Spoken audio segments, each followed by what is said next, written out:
नमस्कार, आप सुन रहे हैं ज्ञानशिला।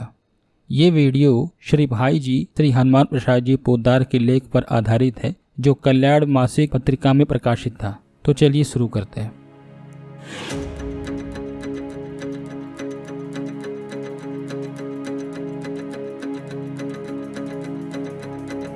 देखिए, रिद्धि और सिद्धियों के संबंध में बहुत से लोगों के मन में जिज्ञासा भी रहती है और बहुत से साधकगण उसको प्राप्त करने की चेष्टा भी करते हैं। ये जो रिद्धि और सिद्धियां होती हैं, ये तो कई प्रकार की होती है, लेकिन वास्तविक सिद्धि क्या है जो सच में लोगों को प्राप्त करने का प्रयास करना चाहिए और उसको हर व्यक्ति कर सकता है। ये जो लौकिक सिद्धियां हैं, ये तो एक समय पर जाकर के नष्ट हो जाती हैं, लेकिन जो वास्तविक सिद्धि है वो कभी नष्ट नहीं होती है। तो ये जो लेख है, इसमें श्री भाई जी लिखते हैं कि जिस प्रकार महाभारत में अर्जुन को भगवान श्री कृष्ण ने गीता का उपदेश किया था, उसी प्रकार श्री द्वारिकापुरी में भी श्री उद्धव जी को भी उपदेश प्रदान किया। उन उपदेशों में कर्म, ज्ञान, भक्ति, योग आदि अनेक विषयों की भगवान ने बड़ी विशद व्याख्या की है। अंत में योग का उपदेश हो जाने के बाद श्री उद्धव जी ने भगवान से कहा कि मेरी समझ से आपकी यह योगचर्या साधारण लोगों के लिए दुस्साध्य है, अतएव आप कृपा पूर्वक कोई ऐसा उपाय बतलाइए जिससे सब लोग सहज ही सफल हो जाएं। तब भगवान ने उद्धव को भागवत धर्म बतलाया और उसकी प्रशंसा में कहा कि अब मैं तुम्हें मंगलमय धर्म बतलाता हूँ, जिसका श्रद्धा पूर्वक आचरण करने से मनुष्य दुर्जय मृत्यु को भी जीत लेता है, यानी जन्म मरण के चक्र से सदा के लिए छूटकर भगवान को पा जाता है। इसीलिए इसका नाम मृत्युंजय योग है। तो भगवान ने कहा कि मन के द्वारा निरंतर मेरा विचार और चित्त के द्वारा निरंतर मेरा चिंतन करने से आत्मा और मन का मेरे ही धर्म में अनुराग हो जाता है। इसीलिए मनुष्य को चाहिए कि धीरे धीरे मेरे स्मरण को बढ़ाता हुआ ही सब कामों को मेरे लिए ही करे, यानी उसकी जितनी एक्टिविटीज हैं वो भगवान को ध्यान में रख के करे और ये सोचे कि ये जो मैं कर रहा हूँ उन्हीं के लिए कर रहा हूँ। जहाँ मेरे भक्त साधुजन रहते हों, उन पवित्र स्थानों में रहे और देवता, असुर तथा मनुष्यों में से जो मेरे अनन्य भक्त हो चुके हैं उनके आचरणों का अनुकरण करे। अलग या सबके साथ मिलकर प्रचलित पर्व, यात्रा आदि में महोत्सव करे। यथाशक्ति गान, वाद्य आदि से कीर्तन करे और कराए। निर्मल चित्त होकर सब प्राणियों में, मेरे और अपने आप में, बाहर भीतर सब जगह आकाश के समान सर्वत्र मुझ परमात्मा को व्याप्त देखे। इस प्रकार ज्ञान दृष्टि से जो सब प्राणियों को मेरा ही रूप मानकर सबका सत्कार करता है तथा ब्राह्मण और चंडाल, चोर और ब्राह्मण, भक्त, सूर्य और चिंगारी, दयालु और क्रूर सब में समान दृष्टि रखता है, वही मेरे मन से पंडित है। बारंबार बहुत दिनों तक सब प्राणियों में मेरी भावना करने से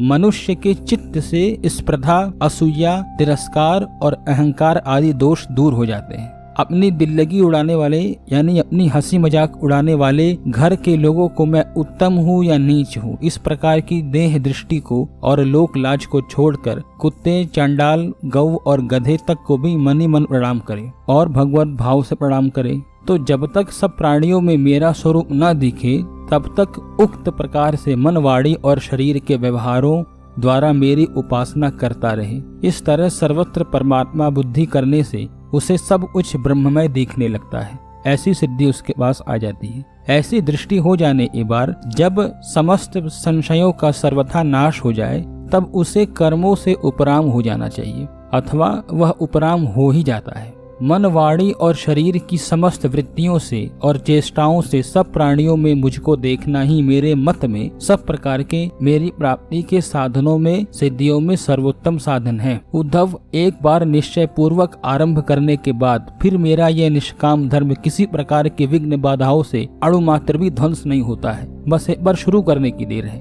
क्योंकि निर्गुण होने के कारण मैंने ही इसको पूर्ण रूप से निश्चित किया है। भय, शोक आदि कारणों से भागने, चिल्लाने आदि व्यर्थ के प्रयासों को भी यदि निष्काम बुद्धि से मुझ परमात्मा के अर्पण कर दे तो वह भी परम धर्म हो जाता है। यानी ये रोना चिल्लाना भी परम धर्म हो जाएगा अगर वो समर्पित हो गया तो। इस असत और विनाशी मनुष्य शरीर के द्वारा इसी जन्म में मुझ सत्य और अमर परमात्मा को प्राप्त कर लेने में ही बुद्धिमानों की बुद्धिमानी और चतुरों की चतुराई है। जो मनुष्य भगवान की प्राप्ति के लिए कोई यत्न न करके केवल विषय भोगों में ही लगे हुए हैं, वे श्री भगवान के मत में न तो बुद्धिमान है और न ही मनीषी ही है। ये लेख यहाँ पर पूरा होता है।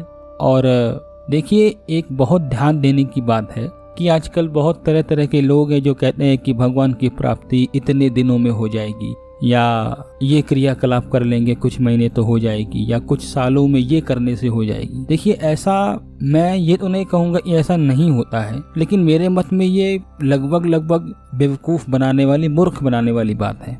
क्योंकि जो ब्रह्म है उसके विषय में तो आप बता नहीं रहे हैं, ना वेदांत की चर्चा लोग करते हैं, ना उपनिषदों की करते हैं, ना भाई जी जैसे संतों के लेखों में डीप घुस के समाज की वृत्तियों की परेशानी को बताने का प्रयास रहता है। केवल कोई चमत्कारिक बात बता दे और उसी से काम बन जाए, कोई शॉर्टकट बता दे। देखिए, ये शॉर्टकट और चमत्कारिक चीजें नहीं है अध्यात्म, ये बहुत ही सावधानी से समझने का विषय है, क्योंकि हम सबको यहाँ से मुक्त होकर के जाना है। इस बात का आप लोग ध्यान रखें। और भगवान कोई भूत प्रेत थोड़ी ना है कि उनको आप कुछ दिनों में या कुछ क्रियाकलाप से सिद्ध कर लेंगे। और बाकी आप सब लोग पढ़े लिखे हैं और चीज़ों को समझते हैं, तो मुझे लगता है कि उन बेवकूफ़ बनाने वाले लोगों की बातों को भी आप समझेंगे। धन्यवाद। वीडियो कैसा लगा हमें कमेंट करें, वीडियो को लाइक करें और हमारे चैनल को सब्सक्राइब करें।